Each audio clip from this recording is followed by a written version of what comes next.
Adult film star Stormy Daniels will be back on the stand at Donald Trump's hush money trial, and the defense will pick up with cross-examination. There has truly never been a scene like this.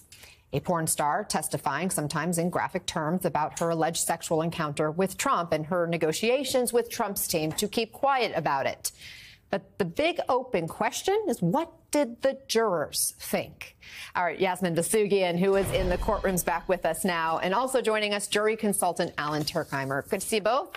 So, Yasmin, when you were there yesterday, we all heard or read about the prosecutor questioning Stormy Daniels, that jurors, you said, were watching like a tennis match. Yes. Yeah. Describe more of what you observed. If you've ever been to a tennis match, you know that your head kind of swivels back and forth, right? You're just watching that ball. And it was as if the ball was the question and answer going back and forth. And at one point, especially when Stormy Daniels took the stand, I mean, you could see the jury visibly turn their body towards Stormy Daniels. If I can kind of just paint a picture for you of the courtroom, right? You have the judge up there, you have Stormy Daniels. If I'm looking at the judge, you have Stormy Daniels to his left. You have Donald Trump to the right of the judge, facing the judge. You have the prosecution on the other side facing the witness, Stormy Daniels. And then you have the jury to the right of the witness, Stormy Daniels, and the prosecution, right? And so they're all watching the Q&A going back and forth. They were very focused and very tuned in. And the jury can see all of the players. They can see all of the players. They can see Donald Trump's reactions, right? They can see what's happening at the prosecution table, and they can certainly see what's happening with Stormy Daniels as well. And there seemed to be a point, though, where there was a certain shift, right? Because Stormy Daniels was kind of taking them through, especially what happened back in 2006 when they allegedly met up at the celebrity golf tournament and how that night ensued. And they were very tuned in.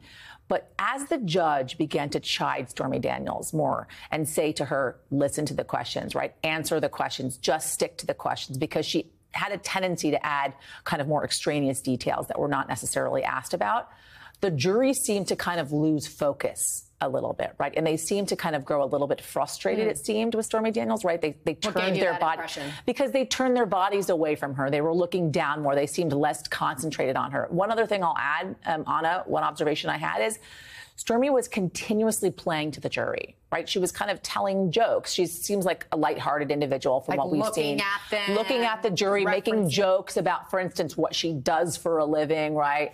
As she was asked details about what she does, details about that evening, for instance, she would look at the jury and be like, you know what I mean, right? Like, you know, elbow, elbow. And the jury didn't necessarily seem to be taking to that, but she was doing it. So, Alan, what's going through your mind as you're listening to this?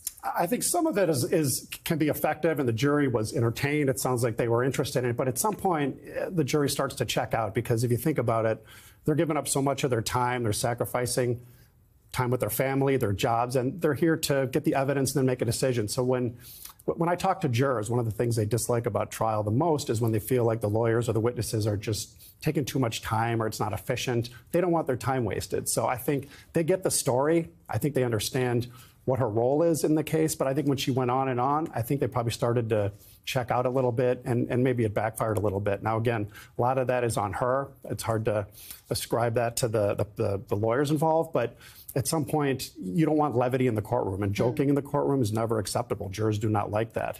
The prosecution in their opening used some pretty stark language. They said this is about a cover-up, this is a conspiracy, and there's scheming going on. The defense got up and said, there's nothing here. These shouldn't be charges. It's just about pieces of paper. Well, again, then when you have witnesses that are making light of things, it plays in favor of the defense. So I still think the prosecution is in good shape. They're getting their story out.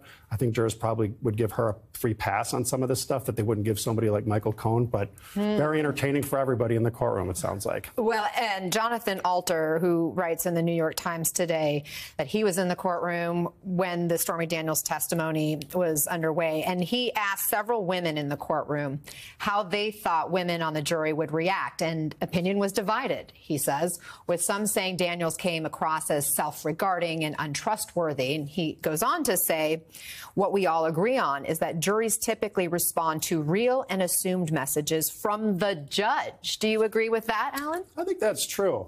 Jurors do look to the judge, and I think that if the judge tried to rein it a little bit, then they appreciated that. I think what's also at play here is this contrast between direct and cross. Witnesses tend to lose credibility. Whatever they're saying, it's just if you have a witness that is one way on direct and then completely different on cross, jurors tend to think you're less believable, you're less credible, you're less likable.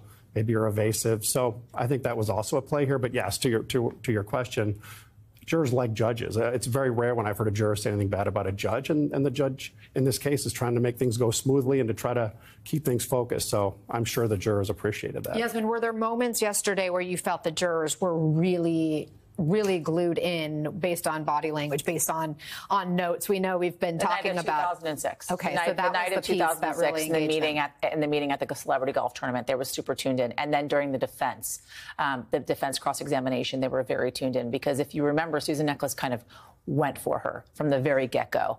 She really went after her. But what was interesting to me was that it kind of seemed as if Stormy Daniels, as I mentioned earlier, was kind of on her heels a little bit, more in the defensive posture, right? And they took somewhat of an interesting approach in which they attacked Stormy Daniels' credibility, which we all expected her to do, right? Because Stormy Daniels, obviously Michael Cohen, certainly have major credibility issues. But they also started to go after some of her social media posts, right? And the things that she's written in her book. What I think is kind of problematic possibly about that type of